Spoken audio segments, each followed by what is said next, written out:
Hello everybody, Mum was going to read a story called How the Beetles Got Their Gorgeous Coats. It's a story from Brazil in South America. One morning, a big rat scampered out of his hole and sat in the sunshine to clean his whiskers. He noticed a little beetle scuttling along the top of a wall. "Hey, beetle," he said, "how can you move so slowly? You'll never get anywhere in the world creeping along like that." The little beetle didn't say a word. She just kept crawling forward on her tiny feet.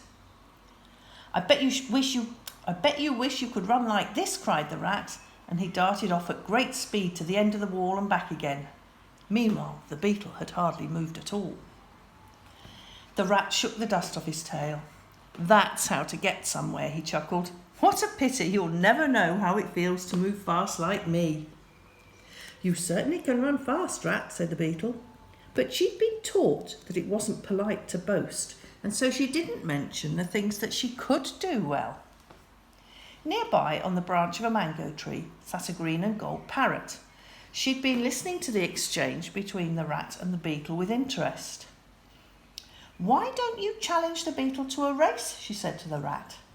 "I'll offer the winner a bright new coat made by my neighbour, the tailor bird." The rat glanced at his dull-coloured fur. "I've always thought I'd look rather fine in a blue coat with tiger stripes," he said. "For me, it will be something shiny," said the beetle. The rat exploded with laughter. "You'd never have a chance of winning against me." The beetle looked offended. "Well, you won't win either unless we have a race," she replied. The rat grinned. "All right," he said, "let's race." And so it was agreed. The parrot flew to a palm tree at the top of the cliff, which was to be the finishing line.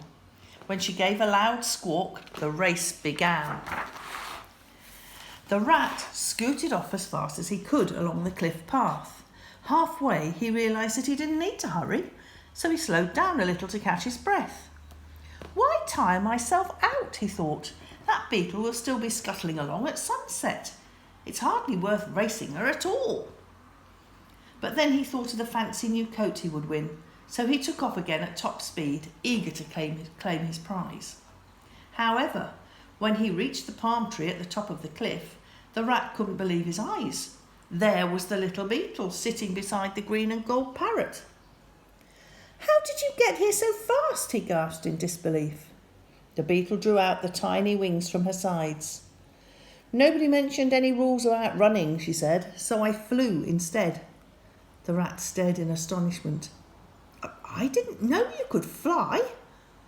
"Never judge by looks alone," said the parrot. "You don't know when you may find hidden wings." Then the parrot asked the beetle what colour she wanted for her new coat. The beetle looked around at the green and gold palm trees and the green and gold mangoes. "I choose green and gold," she said. So the tailor bird made the beetle a shiny new green coat with flecks of golden light in it, and the foolish rat was left to wear his dull old coat of grey. And that's the end. Thank you. Bye, everybody.